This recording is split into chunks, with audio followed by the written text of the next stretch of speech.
Hello everyone, स्वागत है आप सभी का यूट्यूब चैनल ऑरेकल क्लासेस में। दोस्तों, एसएससी जेई इलेक्ट्रिकल का प्रैक्टिस सेट नंबर 10 लेकर हम लोग आ चुके हैं। तो चलिए स्टार्ट करते हैं। इसका पहला क्वेश्चन है पिकलिंग इज, यानी जो पिकलिंग है वो क्या होती है। ठीक है, protection of surface from rusting. दूसरा है a layer coating the prevention surface deterioration, या फिर C removal of scale gases etcetera from the surface, या फिर D none of the above.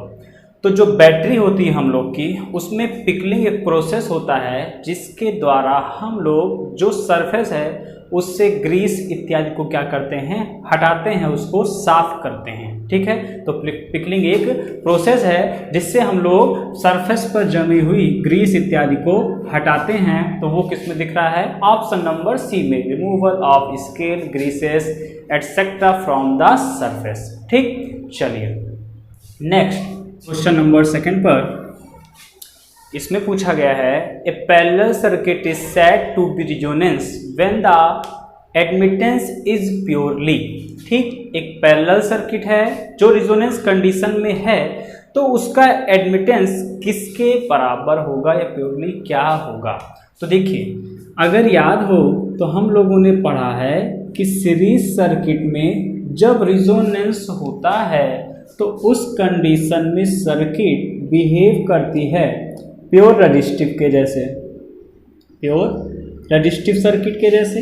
ठीक, अब अगर पैरेलल में पूछ रहा है तो जब प्योर रेजिस्टिव थी सीरीज में, तो पैरेलल में क्या होगी? इसका अपोजिट, क्योंकि पैरेलल में ही हमको एडमिटेंस, सबटेंस, ये सब पैरामीटर मिलते हैं। तो अगर पैरेलल सर्किट की बात की जाए तो पैरेलल सर्किट रिजोनेंस कंडीशन में प्योर रेजिस्टिव का अपोजिट क्या हो जाएगा?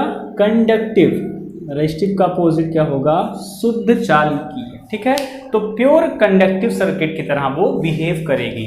ठीक, फिर यहां से याद रखिएगा, सीरीज रिजोनेंस सर्किट को हम लोग बोलते हैं वोल्टेज मैग्नीफायर सर्किट, जबकि पैरेलल रिजोनेंस सर्किट को बोलते हैं करंट मैग्नीफायर सर्किट। और पैरेलल सर्किट को ही हम लोग रिजेक्टर परिपथ, ये भी याद रखिएगा, रिजेक्टर सर्किट भी कहते हैं। ठीक, सिग्नल को इसके पास रिजेक्ट करने की क्षमता होती है। चलिए, तो यहाँ पे ऑप्शन नंबर कौन सा मार्क करेंगे हम लोग? D, pure conductive. Next question number third, super conducting metal is a super conducting state has relative permittivity of, यानी एक अति चालक पदार्थ है तो वो सुपर कंडक्टिंग स्टेट में उसकी जो परमिटिविटी है, रिलेटिव परमिटिविटी, ठीक है, सापेक्षिक चुंबकशीलता वो क्या होगी? ठीक, मोर देन वन, एक से अधिक होगी कि एक होगी कि जीरो होगी। तो याद रखिएगा, जब भी सुपर कंडक्टिंग मटेरियल की बात करेगा तो उसके लिए रिलेटिव म्यू आर की जब बात की जाएगी तो वो कितना होगी? जीरो, एग्जैक्ट जीरो ही हमको मिलेगी। ठीक, चलिए नेक्स्ट क्वेश्चन नंबर 4 पर, When a ferromagnetic substance is magnetized, यानी जब एक लौह चुंबकीय पदार्थ चुंबकित होता है, there are a small change in the dimension, तो उसका जो डायमेंशन है उसमें बहुत थोड़ा सा परिवर्तन होता है। इस फिनोमिना को क्या कहा जाता है? पहला है हिस्टेरिसिस कहा जाएगा, कि मैग्नेटोस्ट्रक्शन कहा जाएगा, कि डीमैग्नेटाइजेशन कहा जाएगा, या फिर डाइपोलर रिलेक्शन कहा जाएगा। ठीक, देखिए, हम लोग को ये मालूम होना चाहिए कि जो ट्रांसफार्मर की कोर है वो भी क्या होती है? मैग्नेटिक मटेरियल होती है। तो जब वो मैग्नेटाइज होती है, तो मैग्नेटाइज होने का मतलब ये है कि जो हम लोग का मैग्नेटिक मटेरियल है उसके जितने भी टिनी मैग्नेट्स हैं, जितने छोटे छोटे चुंबक के टुकड़े हैं, वो सभी एक दिशा में क्या हो चुके हैं? ओरिएंट हो चुके हैं, सब एक दिशा में हो गए हैं, जिसके कारण से जो मैग्नेटिक लाइन ऑफ फोर्सेस हैं, चुंबकीय बल रेखाएं हैं, वो आसानी से इसके अंदर से पास कर जा रही हैं। तो होता क्या है कि इसकी वजह से जब ये मैग्नेटाइज होता है तो इसके डायमेंशन में थोड़ा सा परिवर्तन आता है। डायमेंशन में वो आपको फिजिकली आंखों से नहीं दिख पाएगा। ठीक, क्योंकि जो मनुष्य की आंख है वो 1/10 यानी 0.1 सेकेंड का चेंज देख सकती है। ठीक, तो हमको फिजिकली दिखाई नहीं पड़ेगा, लेकिन उसके डायमेंशन में चेंज होगा। इसी घटना को हम लोग क्या बोलते हैं? मैग्नेटोस्ट्रक्शन। यानी मैग्नेट की स्ट्रक्चर संरचना में क्या हो रहा है, परिवर्तन हो रहा है। और इसी मैग्नेटोस्ट्रक्शन गुण के कारण से ही जो ट्रांसफार्मर्स होते हैं उनकी कोर भी क्या है, मैग्नेटिक मटेरियल की ही बनी होती है। तो मैग्नेटोस्ट्रक्शन हो रहा है, यानी मैग्नेट की संरचना में परिवर्तन हो रहा है। जो टिनी मैग्नेट्स हैं आपके, ये बार बार क्या हो रहे हैं, डायरेक्शन को चेंज कर रहे हैं। तो जब वो मूव कर रहे हैं तो उसकी वजह से इसमें घर्षण भी होगा और टकराव की वजह से आवाज भी होती है। उसी आवाज को हम लोग क्या नाम देते हैं, हमिंग। उसी को हम लोग क्या बोलते हैं बंधु, हमिंग। तो हमिंग का होना यही एक रीजन है कि मैग्नेट अपने स्ट्रक्चर में, संरचना में परिवर्तन कर रहा होता है। ठीक, तो फेरोमैग्नेटिक मटेरियल जब मैग्नेटाइज होता है तो जो डायमेंशन में परिवर्तन हुआ वो क्या कहलाएगा, मैग्नेटोस्ट्रक्शन, जो कि मेंशन किया गया है ऑप्शन नंबर बी में। ठीक, चलिए next question number 5, rating of a transformer dash when supply frequency increase. यानी अगर हम सप्लाई फ्रीक्वेंसी को इंक्रीज कर रहे होंगे तो जो हम लोग का ट्रांसफार्मर की रेटिंग है उस पर क्या इफेक्ट पड़ेगा। तो देखिए, जब भी रेटिंग की बात की जाएगी तो अगर आप फ्रीक्वेंसी को बढ़ा रहे हो तो ट्रांसफार्मर में ईएमएफ भी क्या होगा, बढ़ जाएगा, क्योंकि ईएमएफ के इक्वेशन में आपका फ्रीक्वेंसी आता है जो कि डायरेक्टली प्रोपोर्शनल होता है। तो अगर इसका ईएमएफ वोल्टेज बढ़ रहा है दैट्स मीन इसकी जो केवीए रेटिंग है वो भी क्या होगी, इंक्रीज हो जाएगी। मतलब अगर फ्रीक्वेंसी को बढ़ाया गया तो रेटिंग भी ट्रांसफार्मर की क्या होगी, बढ़ जाएगी। यानी हम ऑप्शन नंबर सी को चूज करने वाले हैं। ठीक, चलिए नेक्स्ट क्वेश्चन नंबर 6 पर, इसमें पूछा गया है in a Swinburne test of determination of the efficiency of a DC shunt machine the no load input power supplies। मतलब जो स्विनबर्न टेस्ट किया जाता है डीसी मशीनों पर उसकी इफिशियंसी को ज्ञात करने के लिए नो लोड की अवस्था में जो पावर सप्लाई होती है, ठीक, वो कहाँ कहाँ वे हो रही है। डीसी मशीन की टेस्टिंग का एक वीडियो आपको डीसी मोटर वाले टॉपिक में प्लेलिस्ट में मिल जाएगा। चलिए तो ऑप्शन पढ़ते हैं, armature and shunt field copper loss में जाएगा, कि आयरन लॉस में जाएगा, कि फ्रिक्शन एंड विंडेज लॉस में जाएगा, या फिर ऑल ऑफ द अबव। तो देखिए, जब स्विनबर्न टेस्ट कर रहे हैं नो लोड की कंडीशन में, आपने सप्लाई दी तो करंट तो जाएगी, लोड नहीं लगा है, बट मशीन आपकी क्या हो रही है, रोटेट कर रही है। दैट्स मीन उसमें फ्रिक्शन लॉस भी होगा, विंडेज लॉस भी होगा, और आपके आर्मेचर में और शंट फील्ड वाइंडिंग में भी लॉसेस होंगे। यानी हम यहाँ पे मार्क करेंगे ऑप्शन नंबर डी को, कि उपरोक्त जो भी लॉसेस यहाँ पर बोली गई हैं वो सभी लॉसेस हमारी मशीन में होंगी स्विनबर्न टेस्ट के समय। या फिर ऐसा कह लीजिए कि स्विनबर्न टेस्ट में जो हम सप्लाई प्रोवाइड कर रहे हैं वो सभी आपकी शंट वाइंडिंग लॉसेस में, फील्ड वाइंडिंग लॉसेस में, इन सभी में व्यय हो जा रही है। ठीक, चलिए नेक्स्ट क्वेश्चन नंबर 7,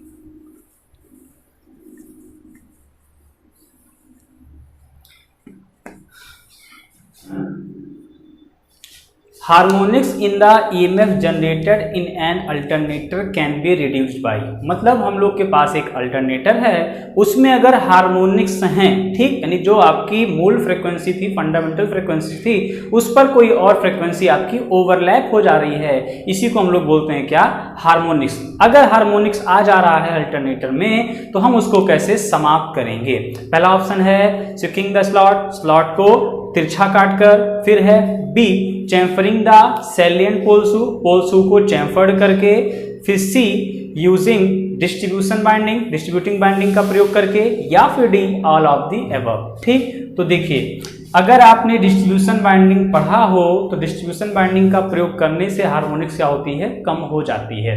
जब आप पोल्सू की चैम्परिंग कर दोगे तो उससे भी आर्मेचर रिएक्शन का प्रभाव क्या होगा, कम हो जाएगा। दैट्स मीन वहां पर भी हार्मोनिक्स क्या होगी, खत्म हो जाएगी। और स्लॉट को तिरछा अगर काटेंगे तो ये भी एक रीजन है आपका हार्मोनिक्स को रिड्यूस करने का। यानी यहाँ पे हम मार्क करेंगे ऑप्शन नंबर डी को। ये सभी रीजन हैं जिनकी वजह से हम लोग की हार्मोनिक्स समाप्त या कम हो जाएगी। ठीक, चलिए क्वेश्चन नंबर 8 पर, if any two lead from a slip ring are interchange in a three phase induction motor the motor will. यानी अगर हम लोग के पास एक स्लिप रिंग टाइप का रोटर था, ठीक, स्लिप रिंग टाइप रोटर का मतलब उसके साफ्ट पर आपकी 3 स्लिप रिंग लगी होंगी और यहाँ पे हम लोग क्या लगाएंगे, रेजिस्टेंस लगाएंगे, जो कि होता क्या है, वेरिएबल। ठीक, और एक चीज याद रखिएगा, ये जो रेजिस्टेंस है ये किस में कनेक्ट होता है, स्टार में कनेक्ट किया जाता है। ठीक है, ये इजी हो जाता है, वोल्टेज के लिए भी काफी बेनिफिशियल, इकोनॉमिकल हो जाता है। ठीक, चलिए तो स्टार में जोड़ दिया गया। अब कह रहा है कि इनमें से किसी की 2 लीड को आपने अगर इंटरचेंज कर दिया, अभी ऐसे जोड़ा गया है, इसको इसके साथ जबकि इसको इसके साथ इंटरचेंज कर देंगे तो क्या इफेक्ट पड़ेगा मोटर पर। मोटर आपकी continue running in the same direction as before, जैसे पहले चल रही थी उसी दिशा में चलती रहेगी, या फिर अपोजिट चलने लगेगी, या फिर नहीं चलेगी, या आपकी डैमेज हो जाएगी। तो देखिए बंधु, जब तक 3 फेज इंडक्शन मोटर में जब तक आप सप्लाई सीक्वेंस को चेंज नहीं करोगे, यानी फेज सीक्वेंस जो आपका RYB सीक्वेंस था उसको अगर आप चेंज नहीं कर रहे हो, तब तक आपके फ्लक्स की डायरेक्शन क्या होगी, चेंज नहीं होगी, और मोटर के घूमने की दिशा भी चेंज नहीं होगी। तो हमें मोटर के घूमने की दिशा बदलने के लिए सप्लाई सीक्वेंस या फेज सीक्वेंस को, यानी स्टेटर के सीक्वेंस को चेंज करना पड़ेगा। रोटर में आप कुछ भी कर रहे हो उससे इफेक्ट नहीं पड़ेगा, क्योंकि रोटर उसी दिशा में रोटेट करेगा जिस दिशा में आपके फ्लक्स रोटेट करते हैं। ठीक है, तो यहाँ पे हम लोग क्या मार्क करेंगे, ऑप्शन नंबर ए, कि कोई इफेक्ट नहीं पड़ेगा, जैसे वो पहले चल रहा था उसी दिशा में अब भी चलता रहेगा। ठीक, चलिए नेक्स्ट क्वेश्चन नंबर 9 पर, a Schrage motor is a variable speed commutator type 3 phase induction motor and has the 3 winding, यानी जो एक साग्रे मोटर होता है ये एक वेरिएबल स्पीड कम्यूटेटर टाइप का मोटर है जिसमें 3 बाइंडिंगें होती हैं। ठीक, अब वो बाइंडिंगें कहाँ होती हैं पूछ रखा है। पहला, all 3 bindings located in stator, सभी बाइंडिंग स्टेटर पे होती हैं। All the 3 bindings located in rotor, सभी बाइंडिंग रोटर पर होती हैं। या 2 bindings in rotor and 1 binding in stator, यानी 2 रोटर पर होती हैं, 1 स्टेटर पर होती है, या फिर 2 स्टेटर पर होती है और 1 बाइंडिंग रोटर पर होती है। साग्रे मोटर ये आपका वेरिएबल स्लिप भी रखता है, वेरिएबल पावर फैक्टर भी रखता है, काफी अच्छा मोटर है, इंडक्शन मोटर के जैसा ही है, मगर कंस्ट्रक्शन में थोड़ा सा चेंज किया गया है। क्या, पहली बात तो इसका जो रोटर है, ठीक है, रोटर पे हम सप्लाई देते हैं। फर्स्ट चीज, ये भी क्वेश्चन पूछ लेता है, आपका साफ्ट है, उसी साफ्ट पर लगा देंगे 3 स्लिप रिंग RYB। जो भी सप्लाई दी जाती है साग्रे मोटर को वो उसके रोटर पर दी जाती है और रोटर में बने हुए आंतरिक खांचों में दी जाती है। फिर उसी रोटर के बाहरी स्लॉट पे हम लोग एक बाइंडिंग और करते हैं, जबकि जो इसका स्टेटर होता है बंधु उस पे हम लोग क्या करते हैं, कम्यूटेटर लगा देते हैं और ब्रश लगा देते हैं। ये हम लोग का हो जाएगा कम्यूटेटर, और यहाँ पे हम लोग ब्रशेस की सहायता से कर देंगे 3 फेज की बाइंडिंग। मतलब क्या कि एक दूसरे से 120 डिग्री इलेक्ट्रिकल पे प्लेस होना चाहिए, है ना। 3 बाइंडिंग ऐसे ही कर दिया जाएगा। तो देखिए हुआ क्या, एक बाइंडिंग आपकी ये जिसको बोलते हैं प्राइमरी बाइंडिंग, जिसपे आप सप्लाई दे रहे हो, वो रोटर पर है। फिर हम लोगों ने कहा कि एक बाइंडिंग हम लोग जिसको बोलते हैं क्या, टर्सरी बाइंडिंग, एक टर्सरी बाइंडिंग भी रोटर पर की जाती है। रोटर पे एक प्राइमरी बाइंडिंग की गई, एक टर्सरी बाइंडिंग भी रोटर पर की जाती है, और एक बाइंडिंग कहाँ पे है आपकी एक बाइंडिंग कम्यूटेटर के साथ है जो कि स्टेटर पे लगा हुआ है। मतलब 3 बाइंडिंग तो हुई, मगर उनमें से 2 बाइंडिंग कहाँ है, रोटर पर है। एक मेन बाइंडिंग और एक आपकी टर्सरी बाइंडिंग वो रोटर पर है, जबकि स्टेटर के साथ भी एक बाइंडिंग जुड़ी हुई है। मतलब 2 बाइंडिंग रोटर पर होंगी और एक बाइंडिंग आपकी स्टेटर पर रहेगी। तो क्वेश्चन नंबर 9 है, इसका option number 2 binding in rotor and 1 binding is on stator, यानी ऑप्शन नंबर सी को हम लोग मार्क करेंगे। ठीक है, ये फिर याद रखिएगा, इसमें आपको तीनों स्लिप मिलती है, मतलब स्लिप की वैल्यू 0 भी, पॉजिटिव भी और निगेटिव, तीनों स्लिप आपको मिलेगी। देन इसका पावर फैक्टर भी आपको तीनों मिलेगा, यूनिटी भी, लैगिंग भी और लीडिंग भी। ठीक। साग्रे मोटर ये आपकी काफ़ी इंपॉर्टेंट है कमर्शियल पर्पस के लिए। इंडक्शन मोटर के सिद्धांत पर, 3 फेज इंडक्शन मोटर के सिद्धांत पर ही काम करती है, बस कंस्ट्रक्शन में चेंज किया गया है। ठीक, चलिए नेक्स्ट क्वेश्चन नंबर 10 पर। The number of parallel paths for a 4 pole duplex wave binding, sorry lap binding will be, lap binding है आपके पास, ठीक, वो 4 पोल की है, उसमें पैरेलल पाथ पूछा गया है। अब देखिए फॉर लैप बाइंडिंग हम लोगों ने पढ़ा है lap A is equal to क्या होता है P, LAP lap A is equal to P, मतलब number of parallel path pole के बराबर होने चाहिए। अब पोल कितना दिया गया बंधु 4, यहां तक तो बात ठीक थी, मगर ये कंडीशन वैलिड है सिंप्लेक्स बाइंडिंग के लिए, सिंप्लेक्स, लेकिन यहां पे क्या बोल रहा है डुप्लेक्स। डुप्लेक्स ट्रिप्लेक्स का मतलब आप ये समझिएगा कि पैरेलल पाथ बढ़ाते हुए चले जा रहे हैं। जैसे मल्टीप्लेक्स होता है ना, बिल्डिंग्स होती हैं, मल्टीप्लेक्स जा रहे हैं, तो वहां होता क्या है, फाउंडेशन एक ही होता है, लेकिन उसके ऊपर क्या, एक दुकान, फिर 2 दुकान, 3 दुकान, एक ही बेस पे कई दुकानें बनी हुई हैं। वैसे ही सेम चीज है डुप्लेक्स, मतलब ये था, इसी पे एक और ऐसे कर दिया जाए, ये क्या है डुप्लेक्स बाइंडिंग हो गई। तो सिंप्लेक्स के लिए 4 थे, लेकिन अब एक आपने और कर दिया है, 2 है वो, तो इसी में क्या हो जाएगा 2 से गुणा हो जाएगा। अगर ट्रिप्लेक्स बोलता तो क्या करते, 3 से गुणा कर देते। ठीक, बात समझ में आई। तो कितने पैरेलल पाथ हो जाएंगे, 4 दूनी 8, कितने हो जाएंगे 4 दूनी 8। इस बात को समझ लीजिएगा, चूंकि बोला गया है क्या डुप्लेक्स मतलब 2, डुप्लेक्स, ट्रिप्लेक्स मतलब 3, तो एक जो ए बराबर पी होता है ये सिंप्लेक्स के लिए होता है जब एक अकेले हो। यहाँ डुप्लेक्स है इसलिए 2 से गुणा कर दिए, जितना पोल है उसमें 2 से गुणा, ट्रिप्लेक्स कहता तो 3 से गुणा, तो इसमें 4 दूनी 8, यानी ऑप्शन नंबर हम लोग मार्क करेंगे कौन सा, डी। ठीक, कंफ्यूज मत होइएगा, यही इसका राइट सोल्यूशन है। चलिए नेक्स्ट क्वेश्चन नंबर 11 पर। क्वेश्चन नंबर 11 में कहा गया है in a rotating machine the harmonics are produce due to. एक आपके पास रोटेटिंग मशीन है, इसमें हार्मोनिक्स कब उत्पन्न होगी। पहला है slotting of the stator core, अगर स्टेटर कोर की स्लॉटिंग की जाए तब, या फिर non sinusoidal from a field, यानी आपकी जो फील्ड है अगर वो नॉन साइनोसाइडल है तो हार्मोनिक्स प्रोड्यूस होगी। सी, ए और बी दोनों ऑप्शन करेक्ट हैं, या फिर डी कोई भी ऑप्शन करेक्ट नहीं है।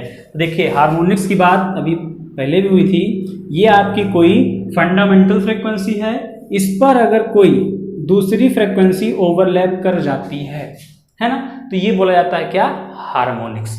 अब ये अगर आपके स्टेटर को स्लॉटेड किया गया है तब भी हो जाएगी, और अगर आपका सिग्नल नॉन साइनोसाइडल है, भाई अभी साइन अगर इतनी फ्रीक्वेंसी ओवरलैप कर रही है तो क्या ये इसी साइन वेव में रहेगा, ओवरऑल रिजल्टेंट देखा जाएगा तो ऐसा तो नहीं मिलेगा, तो वो क्या हो जाएगा, नॉन साइनोसाइडल हो जाएगा।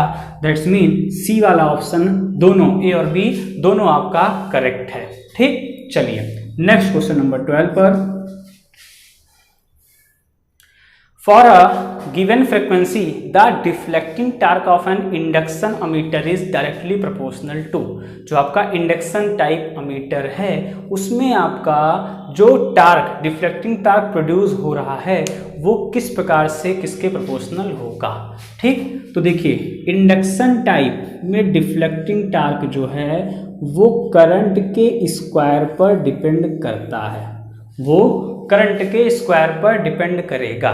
ठीक, और ये आपका इंडक्शन टाइप हमेशा रीड करेगा RMS वैल्यू को, वर्क करेगा केवल किस पर, AC सप्लाई पर। फिर याद रखिएगा जिस भी इंस्ट्रूमेंट में डिफ्लेक्टिंग टार्क करंट के स्क्वायर पर डिपेंड करेगा उसकी जो स्केल होगी वो नॉन लीनियर हमको मिलेगी। स्केल कैसी होगी,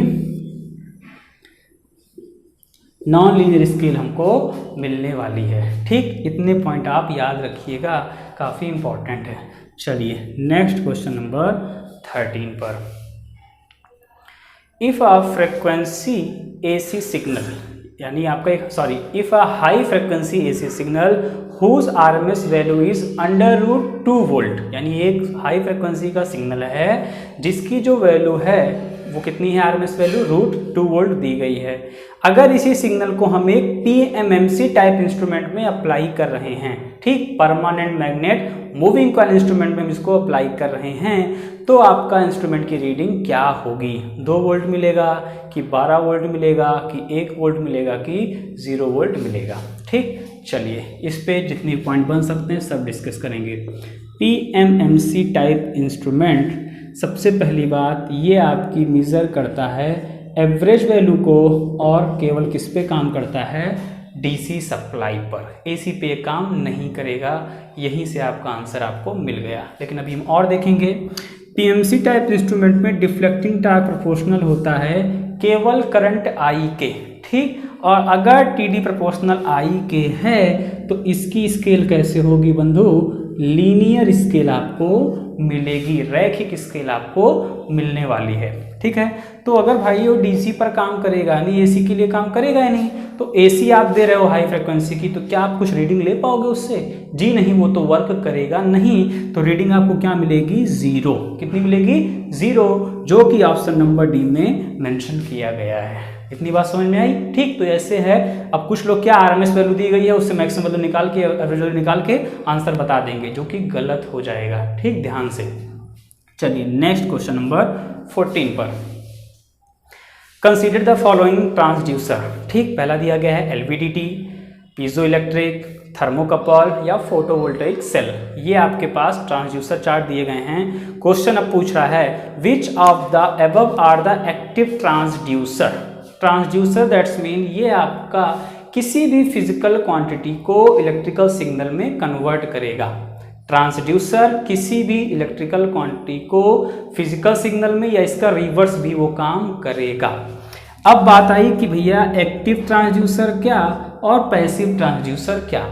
एक्टिव ट्रांसड्यूसर ऐसे ट्रांसड्यूसर जो काम करने के लिए खुद ही एनर्जी दें, बाहर से वो कहीं नहीं ले रहे हैं। एक्टिव सोर्स, पैसिव सोर्स से याद रखिएगा।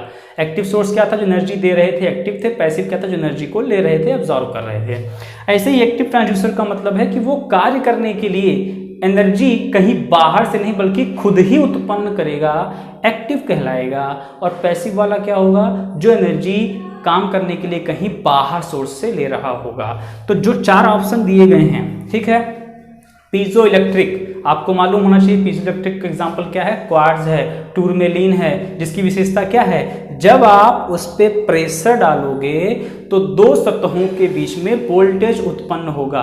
तो वोल्टेज तो मिल रहा है उसको ना, कहीं देने की आवश्यकता नहीं है, दैट्स मीन ये एक्टिव हो गया। थर्मोकपल भी आपका, जब 2 संधियों पर तापमान पड़ेगा तो वहां पर भी ईएमएफ प्रोड्यूस होगा, यानी ये भी क्या है, एक्टिव ट्रांसड्यूसर है। फिर डी, फोटोवोल्टाइक सेल भी क्या है, एक्टिव ट्रांसड्यूसर है। यानी अगर हम केवल LVDT को छोड़ दें तो सेकेंड, थर्ड और फोर्थ पीजो इलेक्ट्रिक, थर्मोकपल और फोटो इलेक्ट्रिक सेल जो है, सॉरी फोटोवोल्टाइक सेल जो है, ये सभी क्या है आपके एक्टिव ट्रांसड्यूसर की श्रेणी में आएंगे। चलिए अब बात कर लेते हैं ये LVDT क्या है। इसका तो फुल फॉर्म ही आपके लिए इंपॉर्टेंट हो जाता है। LVDT linear variable differential transducer, linear variable differential transducer, जो कि इंडक्टेंस का मेजरमेंट करने या इसकी सहायता से आप कोई भी डिस्प्लेसमेंट यानी विस्थापन आसानी से ज्ञात कर सकते हैं। ये एक प्रकार से क्या है, पैसिव ट्रांसड्यूसर है। ठीक, जबकि पीजो इलेक्ट्रिक, फोटोवोल्टाइक, थर्मोकपल ये सब क्या है, एक्टिव ट्रांसड्यूसर की श्रेणी में आएंगे। तो 2, 3, 4 किस ऑप्शन में मिल रहा है, ऑप्शन नंबर डी। 14 का भी क्या करेक्ट हो जाएगा, option number D. Question number 15, back to back HVDC is use, यानी जो back to back HVDC high voltage DC system है उसका यूज आप क्यों कर रहे हैं। पहला दिया गया है increase the transmission capability, transmission capability को बढ़ाने के लिए। B, decrease the line losses को घटाने के लिए। या फिर C, provide the stable interconnection, यानी 2 सब स्टेशनों के बीच, ट्रांसमिटिंग स्टेशनों के बीच एक स्टेबिलिटी प्रोवाइड करने के लिए। या फिर D, reduce the voltage drop. ठीक, चलिए तो आप क्वेश्चन नंबर जो 15 है, बैक टू बैक का मतलब है आपने तुरंत ही दो सब स्टेशनों को एक साथ बैक टू बैक क्या कर दिया है, जोड़ दिया गया है। तो जब आप बैक टू बैक जोड़ दे रहे हो तो उससे क्या बेनिफिट मिलेगा कि जो स्टेबिलिटी है, अगर बाई चांस कोई ये खराब हो जाता है तब भी आपकी सप्लाई की कंटिन्यूटी बनी रहेगी, या ओवरलोड होने पर भी आपका जो सिस्टम है वो स्टेबल कंडीशन में ही बना रहेगा। यानी स्टेबिलिटी को इंक्रीज करने के लिए ही हम लोग बैक टू बैक कनेक्शन का प्रयोग करते हैं high voltage DC transmission system में। ठीक, यानी ऑप्शन नंबर क्या चूज करेंगे, सी। ठीक है, चलिए नेक्स्ट क्वेश्चन नंबर 16 पर, in comparison to line insulation the insulation level of station equipment is. यानी अगर एक लाइन इंसुलेशन की बात की जाए और सब स्टेशन इंसुलेशन की बात की जाए तो ये बताइए कि क्या होगा जो इंसुलेशन लेवल है स्टेशन का, लाइन इंसुलेशन से ज़्यादा होगा कि कम होगा कि बराबर होगा, या फिर D not related directly with each other. यानी ये एक दूसरे से किसी प्रकार से प्रत्यक्ष रूप से निर्भर नहीं करते हैं। तो सही बात है, एक लाइन है 33 kV की जबकि सब स्टेशन आपका है 132 kV का, तो क्या दोनों जगह पे इंसुलेशन का लेवल बराबर रहेगा? जी नहीं, आप इसको डायरेक्टली बता नहीं सकते हैं। इसीलिए हम लोग चूज करेंगे ऑप्शन नंबर डी को कि ये एक दूसरे से प्रत्यक्ष रूप से रिलेट नहीं करता है। इंसुलेशन की डिजाइन करने के लिए हम लोगों को वोल्टेज लेवल का मान पता होना आवश्यक होता है। ठीक बंधु, चलिए नेक्स्ट क्वेश्चन नंबर 17 पर बढ़ते हैं। तो देखिए क्वेश्चन का लेवल इसी प्रकार से एसएससी जे में आता है। आप लोग भी प्रीवियस ईयर का सेट देख सकते हैं, आपको इसी टाइप के क्वेश्चन मिलेंगे, ना बहुत हार्ड ना बहुत ही सिंपल, मॉडरेट लेवल रहता है। बस आपको वहाँ पर एक्यूरेसी हाई रखनी होगी और टाइमिंग के साथ एक नियत समय में क्वेश्चन को हल करने का प्रयास करना पड़ेगा। ठीक, चलिए नेक्स्ट क्वेश्चन नंबर 17 पर इसमें पूछा गया है the absolute speed of magnetic field in a space of a 3-phase rotor fed induction motor is. यानी जो आपकी एब्सोल्यूट स्पीड है मैग्नेटिक फील्ड की इन स्पेस, स्पेस का मतलब होता है एयर गैप से, जो स्टेटर और रोटर के बीच में खाली स्थान है उसी को हम लोग क्या बोलेंगे, स्पेस बोलेंगे। ठीक है, तो ये जो है उसकी स्पीड स्पेस में क्या होगी, पहला है ns होगी, दूसरा है nr होगी, तीसरा है ns माइनस nr होगी, या फिर d ns प्लस nr होगी। तो देखिए जो रोटर की स्पीड है वो nr होती है और जो हम लोग के फील्ड की स्पीड है वो क्या होती है, ns होती है। अब जो स्पेस है, स्पेस दैट्स मीन स्टेटर और रोटर के बीच का खाली स्थान, तो ये जो होता है यहाँ पर जो फ्लक्स की स्पीड है यहाँ पे उसको मिलता है रिलेटिव मोशन, यानी क्या ns माइनस nr, सापेक्ष गति, क्योंकि nr जो है वो ns के बराबर होने का प्रयास करेगा और उसी के पीछे पीछे क्या होता है, रोटेट करता रहता है लेंज के नियमानुसार। ठीक है, तो यहाँ पे हम लोग मार्क करेंगे ऑप्शन नंबर सी को। ठीक, चलिए नेक्स्ट क्वेश्चन नंबर 18 इसमें है in a 3-phase slip ring induction motor brushes are connected to.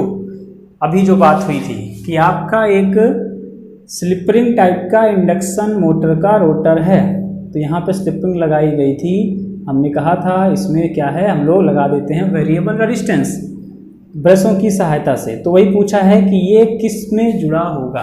पहला ऑप्शन दिया है एक्सटर्नल स्टार कनेक्टेड रजिस्टर, तो स्टार कनेक्शन रजिस्टर में, कि डीसी सप्लाई से, कि 3-phase एसी सप्लाई से, या फिर डी इक्वलाइजर रिंग से या कॉइल से। तो देखिए साफ साफ दिख रहा है, पहले भी डिस्कस हो गया है, ये किस में जुड़ा होता है, वेरिएबल रेजिस्टेंस से इसको जोड़ देते हैं, सॉरी रिहोस्टेड वेरिएबल रेजिस्टेंस से इसको जोड़ेंगे और किस क्रम में जोड़ेंगे, स्टार में। ठीक है, स्लिप रिंग टाइप का रोटर भी मोस्टली आपको स्टार कनेक्शन में ही देखने को मिल जाएगा, क्योंकि लास्ट में होता क्या है, जब मशीन चलने लगती है तो ये शॉर्ट कर देता है, ये क्या करता है, शॉर्ट कर जाता है। तो इसीलिए स्टार कनेक्शन हम लोग को करना थोड़ा सा आसान होता है, उसका कनेक्शन करना। तो यहाँ पे ऑप्शन नंबर मार्क करेंगे हम लोग ए। ठीक है, नेक्स्ट क्वेश्चन नंबर 19 पर a four pole lap wound DC generator has a developed power of P watt, यानी एक 4 पोल का लैप माउंट डीसी जनरेटर है जो कि P पावर को डेवलप कर रहा है, एंड वोल्टेज ऑफ E, और E वोल्ट बना रहा है। ठीक, फिर पूछा है 2 adjacent brushes of the machine are removed as they are worn out. 2 आपके जो पड़ोसी ब्रशेस थे बगल बगल के, उसको क्या किया गया, हटा दिया गया, ओपन कर दिया गया। If the machine operates with the remaining brushes, अब देखिए 4 थे पोल, कितने हैं 4, पैरेलल पाथ भी कितने होंगे 4, तो 2 को हटा दिया गया, 2 ब्रशेस आपके लगे हुए हैं। तो अब पूछा है कि इस कंडीशन में वोल्टेज और पावर कितनी आपको मिलेगी। पहला है EP, EMF वोल्टेज बना रहा था E वोल्ट का, और P पावर था, वही रहेगा कि EMF भी आधा, पावर भी आधी, कि EMF रिमेन सेम रहेगा, पावर आपकी 1/4 हो जाएगी, या फिर D EMF E रहेगा लेकिन जो पावर है वो आधी हो जाएगी। तो देखिए अगर थोड़ा सा डेरिवेशन याद हो, लैप बाइंडिंग है ना, चालक चाहे जितने हमें उससे मतलब नहीं है। कितने पैरेलल पाथ बनेंगे 4, क्योंकि लैप बाइंडिंग में number of parallel path is equal to number of pole, और यहाँ पे पोल कितना दिया गया है 4। ठीक है, ऐसे 4 पैरेलल पाथ बन गए। अब आप हमको ये बताइए कि इसमें अगर जो पहला वाला सीरीज कनेक्शन आपको दिख रहा है, इसमें अगर E वोल्ट मिल रहा है, इसमें भी E मिलेगा, इसमें भी E मिलेगा, इसमें भी E मिलेगा, पैरेलल में है, यहाँ तक आपको पूरा कितना वोल्टेज मिलेगा, E वोल्ट मिलेगा। यहाँ तक क्लियर है। अब अगर पावर की बात करें तो सब मिला के पावर कितनी मिल रही थी हमको, P, E वोल्ट मिल रहा था, P वाट की पावर मिल रही थी। अब अगर आप 2 ब्रशों को हटाओगे तो ऐसे ये 2 पैरेलल पाथ क्या होंगे, ओपन हो जाएंगे। 2 ब्रशों को हटाने से 2 पैरेलल पाथ क्या हो गए, ओपन हो गए। तो ये बताइए अभी क्या EMF पर कोई इफेक्ट पड़ा, नहीं पड़ा ना, EMF पर कोई प्रभाव पड़ा, नहीं पड़ा। हाँ, करंट का मान चेंज होगा कि नहीं होगा, EMF तो वही है लेकिन करंट की वैल्यू क्या होगी, चेंज हो जाएगी।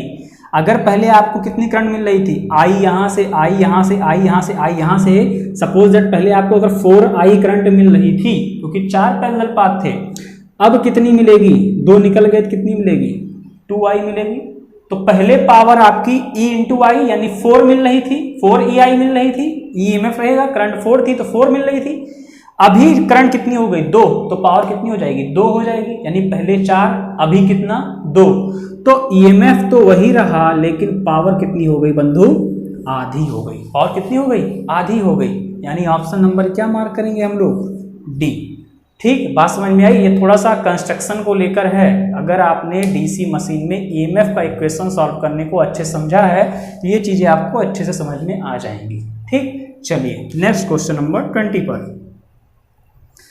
In a Scott connection, if the turn ratio of the main transformer is K, then the teaser transformer has turn ratio of, यानी अगर आपका एक स्कॉट कनेक्शन ट्रांसफार्मर है जिसमें मेन ट्रांसफार्मर का टर्न रेशियो K दिया गया है, तो टीजर ट्रांसफार्मर का टर्न रेशियो क्या होगा, 2K/√3 या फिर √3K/2 या फिर K/√3 या फिर ऑप्शन नंबर डी K/2।